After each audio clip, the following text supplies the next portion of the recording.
도덕적인 우선권은 우리가 있습니다. 모랄리티, 도덕성은 우리가 있어요. 그러나 문제 해결로는 도덕주의로 안 됩니다. 한일과 그 관계가 이제 놓여 참으로 귀중하다기보다 무거운 이 자리에 초청해 주신 우리 조창일 의원님 정말 고맙습니다. 지금 전 세계가 냉전이 무너졌는데 대한민국 안에 냉전만 심화되고 있어요. 이래서 무슨 문제 해결하겠어요? 저는 거꾸로 이 대한민국 내의 국내 냉전만 해결되고 통합된다면 지금 어려운 경제 문제도 견뎌낼 수 있다고 봅니다. 한일 관계 해낼 수 있습니다.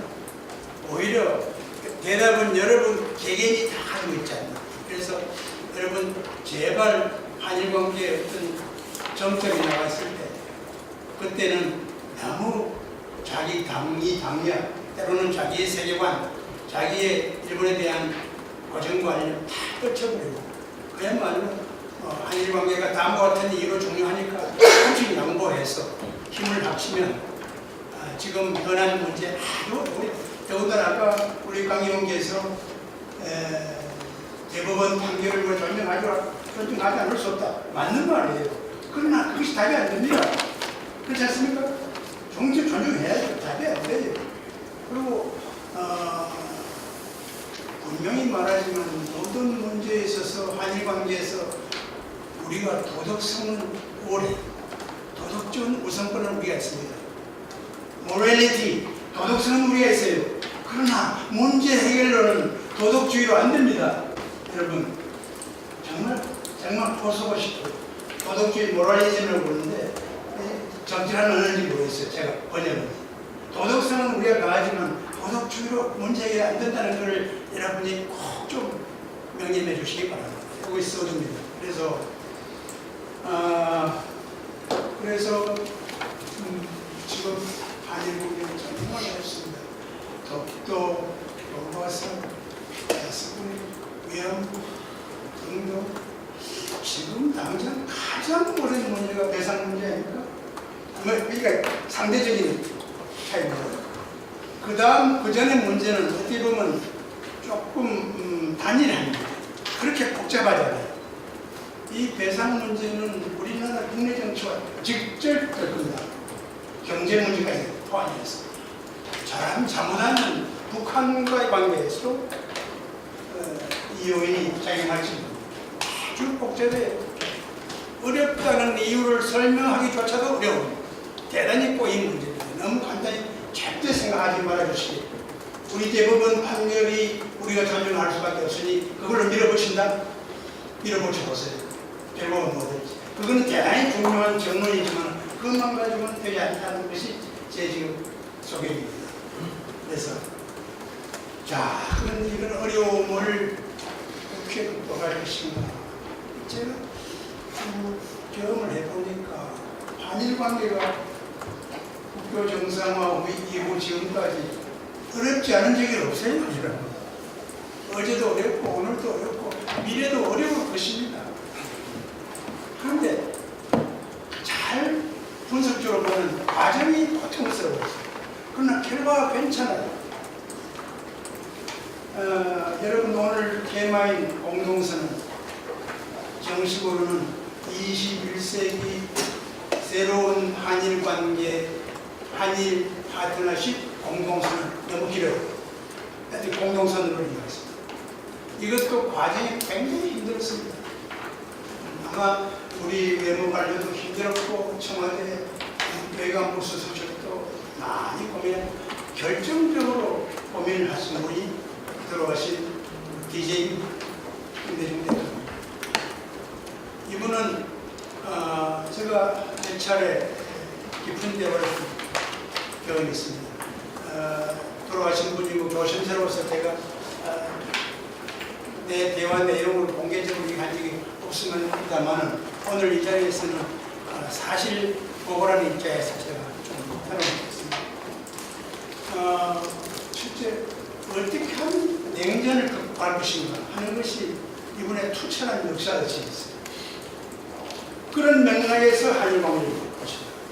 그래서 처음에는 최 교수, 한일 기본조약과 우리가 지금 하려고 하는 이 협정, 이 지금 공동선언의 공식 명칭은 협정인데요. 협정 조인식으로 공식을 했습니다. 이걸 이 차별성을 어떻게 보면 될까? 저는 준비 없이 대답한 적이 많습니다. 이걸 준비해서 대답하라 이런 숙제를 준 적이 없어요. 그래서 65년 기본조약은 조선 굳던 냉전의 산물입니다. 그래서 양극화의 냉전 속에서 우리가 선택하지 않을 수 없었던 그런 아주 엄중한 현실 속에서 한 것이다. 한일 양국에서 반대가 많았잖아요. 1998년은 이미 전 세계가 냉전이 무너진 해. 냉전 후 시대, 탈냉전 시대, 탈냉전 평화 시대의 한일 관계를 구축해야 됩니다. 근데 이분은 제 제한된 경험으로 감히 말씀드린다면 역사의식이 투철할 뿐만 아니라 논리적인 설명을 좋아해요. 여러분, DJ와 교류인들 여러분 동의하십니까? 그래서 저는 도교도 아니고 호남도 아니고 TK입니다. 월수 TK의 경주 출신입니다. 심지어 어떤 사람은 너는 왜 그렇게 그 귀한 학문 가지고 DJ하고 같이 일하냐? 어디 어느 선택이 없어서 그 선택했냐? 지금도 그런 기조하에서 제가 있습니다. 아무튼 저하고는 우연히 역사의식과 그 설명 능력이라는 점에서 일치하는 점이 많았습니다. 그래서 냉전 이후 시대의 한일 관계의 선언을 하자. 그래서 아까 공동선언은 말하자면 냉전 시대의 기본조약의 불완전한 요인이 역사 문제. 그러니까 냉전 후에를 협정을 만드는데 그 안에 뭘 담으면 좋겠냐 하는 게 많아요. 그 가운데는 여러분 원칙 11개의 원칙과 43개의 행동 지침이 있습니다. 여러분 한번 읽어보신 분은 한 번 더 읽어봐 주시기 바랍니다. 그 43개지만 지금 다 살아있어요. 죽은 게 하나도 없어요. 20년 거지만 전부 그게 21세기를 향한 일이기 때문에 폐지가 아니에요. 지금 문명에서 살릴 수 있는 것도 많아요. 그 가운데 중요한 두 가지를 꼽지만 하나는 역사조항. 자, 여러분 수없이 들었죠. 국회의원 여러분, 일본 국회의원 사죄 했잖여. 언제까지 하란 말이에요? 수없이 들을 겁니다. 여러분, 그런데도 불구하고 우리 국민과 여러분도 마찬가지입니다. 무라야마 다마의 역사의식을 반대한 사람 한 사람 없어요. 놀랍습니다. 여러분 여기 계신 분은 다 읽으시라고 봅니다. 한 페이지밖에 안 돼요. 그 가운데는 한국이 없습니다. 여러분, 그런데 왜 그렇게 좋아요? 저는 그 무라야마 다마를 높이 평가합니다. 무라야마 다마의 기본 생각은 일본의 문제예요. 한국의 문제도 아니고 비식민지 국가의 문제도 아니고 일본 자신의 문제예요. 아니, 왜 제가 그런 부정한 전쟁의 주체국가에서 전쟁을 반성한 적이 없어요. 전쟁은 50년 뒤에서 겨우 번개 총리가 됐어요. 여러분, 무라야마 씨는 사회주의자입니다. 부드러운 사회주의자이긴 하지만 사회당 출신입니다. 사회당 위원장이 자기도 모르는 사이에 총리가 되신 겁니다. 점잖은 분이에요. 사회주의의 역사관으로서는 당연한 분입니다. 그렇지 않습니까? 그걸 소식껏 했다는 점에서 높이 평가해야 돼요. 근데 거기에는 아시아 여러 나라, 그 에이션 칸트리즈 안에는 물론 중국과 조선이 들어가죠. 그 외에 메타도 들어가고 다 들어갑니다. 그래서 대통령께서 무라야마 다마에 대한 평가가 굉장히 높으셨습니다. 이걸 봅시다. 이게 지금 이걸 살립시다. 거기 역사조항에서 빼놓을 거는 안 하나입니다. 여러분 다 아시는 거예요. 식민 통치에 대한 통절한 반성과 마음으로부터의 사죄입니다. 여러분, 어느 표현으로 그 이상 어떻게 사용합니까? 우리 하나는 진영성도 있다. 근데 그거는 주체도 객체도 없어요. 이것을 일본이 한국에 대한 시민 통치에 대해서 동절한 반성과 마음으로부터의 사죄를 넣어서 문서화하고 구체화합시다. 그때 그 기분 좋아하는 모습을 제가 잊을 수 없어요. 여러분, 조금만 신경 쓰고 보면 그런 답이 나옵니다. 제가 무슨 답변이 아닙니다. 우리가 어떻게 하면 역사 문제에 대한 표현을 우리 국민이 만족하는 걸 만들어낼까? 조금만 생각하면 그런 답이 누구나 만들 수 있어요. 거기 나와 있습니다. 자, 거기 나왔는데 다행히 아베 총리의 선배 총리, 보수 본류의 선배 총리인 오부지 총리가 받았습니다. 여러분, 이거 역사의 우연에 가깝습니다. 여기에는 두 분의 인격적 신뢰가 작용했습니다. 두 분의 정상 간의 신뢰가 굉장히 두터웠습니다. 오부지 총리는 총리 재임 시에 김대중 대통령이 존경한다는 말을 제게 2차례 했어요. 심지어 우리에게 별로 이미지가 안 좋은 보이스의 총리 4차례 존경합니다. 그러니까 존경은 모든 감정도 그렇지만 존경도 뮤추얼, 상호적이 아닙니다. 우리 대통령도 좀 존경했어요.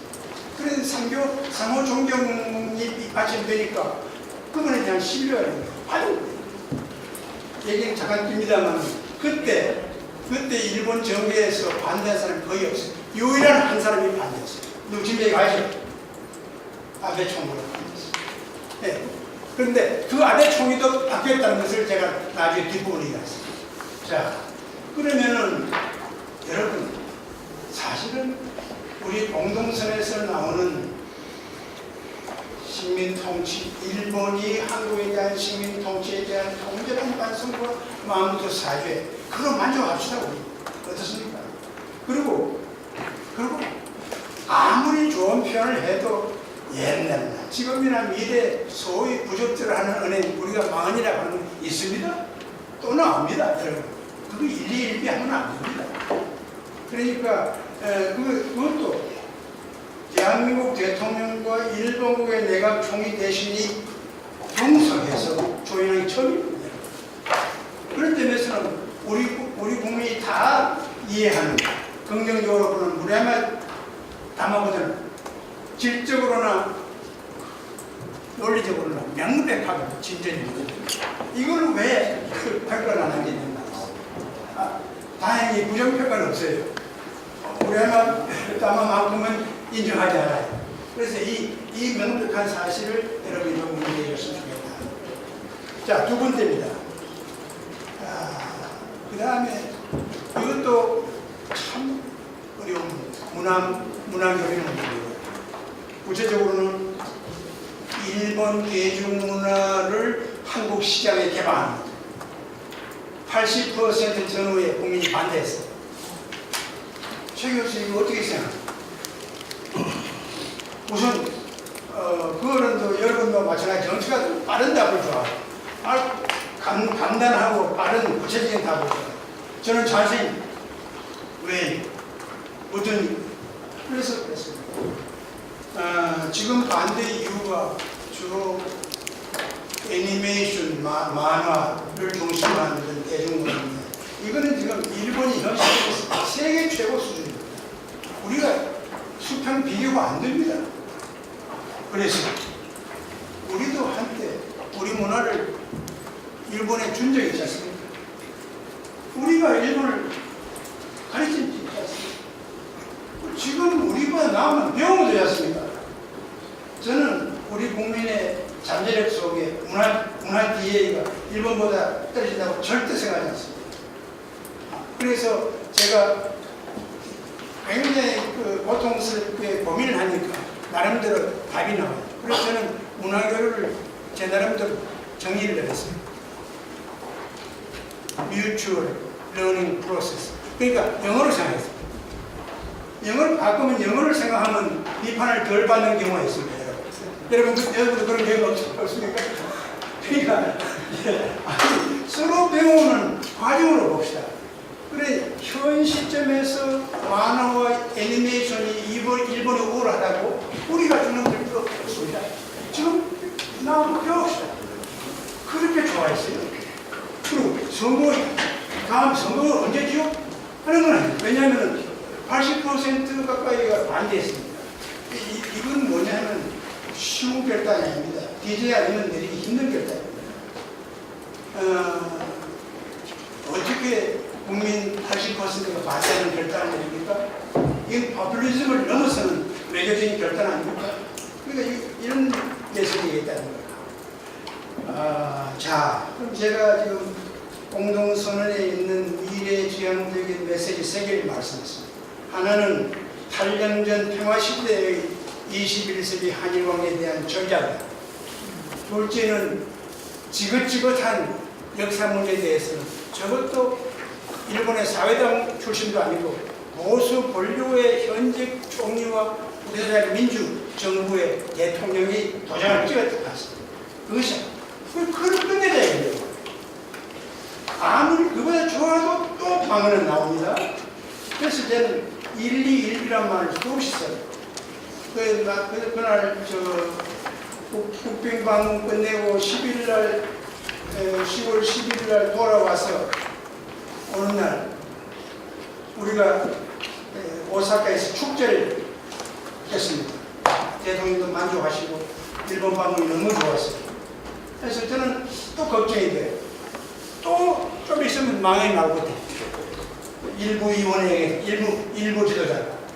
그래서 왜 최 교수는 가만히 있어 한마디 해? 또 이러시더라고요. 그래서 도착해서 그때 공항이 어디죠? 저는 같이 못 왔어요. 하루 뒤에 왔거든요. 너무 잘했다고 자화자찬하지 마시고 이래도 역사 문제 해소에 관한 쟁점은 있고 앞으로도 우리가 불만스러운 게 있을 수 있다 하는 걸 염두에 두시고 일비하지 말고 이 선에서 매듭을 짓자 하는 얘기를 하시고, 매듭을 짓자는 말은 정치가로서 모험이 따르니까 일비하지 말라 하는 얘기를 합니다. 여러분 그때 대통령께서 오시는 날 첫 인터뷰 들으신 분은 다 그걸 들더라고요. 112 안 한다고 하지 말자. 우리 국민이 향해서 나름대로 국민들이 뒤에서 도와준 덕분에 국빈방문을 잘하고 왔습니다. 112 하지 말자. 그러니까 지금도 그때나 20년 전이나 지금이나 그대로 같습니다. 자, 그 다음에 역사 문제는 그렇게 하고, 그리고 아베 총리 여기 기자가 계십니까? 저는 아베 개인하고 너무 가깝고 앞으로 주거니 박근혜 해야 할 입장이니까 참 말하기 힘듭니다. 고치려고 하면 안 됩니다. 그분의 역사관을 10년 보수입니다. 10년 우익이죠. 그래도 야스쿠네 제일 가고 싶은 분입니다. 그분이. 그래도 안 가고 공문을 내잖아요. 그러니까 중국을 비롯한 일단 배를 한 겁니다. 그럼 그 이상을 기대하면 안 됩니다. 그리고 우리야마 담화도 2, 3차례 받아들였어요. 아니 사회당 출신 우리야마 총리 담화를 받아들이면 아베 총리의 선배 총리가 직접 약속을 안 받아들일 수가 없죠. 그런데 그 당시는 유일하게 반대했어요. 놀랍게도. 그런데 그 결론을 좀 더 선취해서 제가 말씀드리면 작년 10월 10일에 빔 오부치 공동선언 20주년 기념식에 일본 대표를 공란을 해요. 회의 10분 전까지 공란을 해요. 나는 한국 대표로 갔습니다. 나는 잘하면 고노타로 외상이 아버지도 있으니까. 여러분 아까 누가 고노타로 했는데 그 고노 요해는 아베 총리 무라야마 총리 이상입니다. 굉장히 깊은 감각을 가지고 그 당시 그 관방장관으로서 위안부 문제 그렇게 하기가 쉽지 않습니다. 근데 그 아들입니다. 그 아들이고 그 아들은 아주 효선이 붙었어요. 자기 간을 떼서 아버지인데 공략. 그 아버지가 그 덕에 지금 살아계십니다. 그만큼 그런 사람이니까 아버지 정신이 일만의 정신이 없을 수가 없어요. 그러나 외무부 장관 입장이니까 큰 소도 치고 그런 거 아닙니다. 그러니까 그런 점에서 보게 되면 나는 혹시 그 고노타로 외무대신이 오지 않냐. 아니 아베 총리한테 나타났어요. 지금부터 하는 말씀은 여러분이 인용해 줬습니다. 충만하다가 저도 깜짝 놀랐어요. 1998년 10월 8일 조인된 공동선언에 대해서 그때는 자기는 반대했다. 일본이 너무 양보하는 것이다. 그리고 그때는 젊은 기분이었다. 지금 생각해보니까 지도자의 결단이 이런 것이구나 하는 걸 생각합니다. 하고 공동선언에 대해서 긍정적인 평가를 했어요. 그거는 너무나 중요한 공석이기 때문에 취소할 수 없어요. 여러분 아베 총리도 그 당시 반대했던 유일하게 반대했던 아베 총리까지도 오부치 김대중 공동선언을 역사적으로 높이 평가하고 있다는 사실이 대단히 중요합니다. 여러분 진정성은 너무 따지지 마세요. 외교에는 진정성 별로 기대하지 않습니다. 진정성은 변합니다. 국가 이익에 따라서. 진정성 더군다나 아베 총리 역사관에 그 표현 자체가 의미가 좀 쉽게 말하면 외교에서는 제스처라도 의미가 있습니다. 그렇게 봤을 때 아베 총리는 도저히 교섭할 수 없는 상대다 이렇게 보는 것은 저는 겸손하다. 그리고 어쩌면요 우리 대통령보다 비슷하거나 임기가 길어질 가능성도 없잖아 있습니다. 지금 같이 일을 해. 자, 여러분 알겠죠? 8년 전 평화 시대의 한일 관계 초석을 다진 것이 공동선언이고 역사 문제에 대해서는 더 이상 바라기 힘들 만큼 약속한 것이고 물론 약속 위반자는 앞으로도 나올 것이다 하는 전제입니다. 그 다음에 세 번째 아까 얘기했죠. 지금 문화교류를 위해서 우리가 국가에게 결국 대중문화를 우리 시장에 개방한다고 하는 것은 문화사회가 아니고 돈으로 봐서도 손해봅니다. 아마 트럼프 같았으면 안 했을 거예요. 돈 때문에 안 했어요. 우리는 돈 따질 수는 없는 거예요. 그래서 내렸습니다. 여러분 어때요? 파퓰리즘을 넘어서서 내린 외교적인 결단, 일본 대중문화의 한국 시장 개방해서 뮤추얼리 서로 도움이 된 거 아닙니까? 한류는 그때 시작했습니다. 예, 그렇습니다. 지금 이 자리는 자유한국당 의원 우리 김석기 의원은 그때 시작했을 때 맞아 외사 담당을 했습니다. 증인 가운데 하는 거. 예.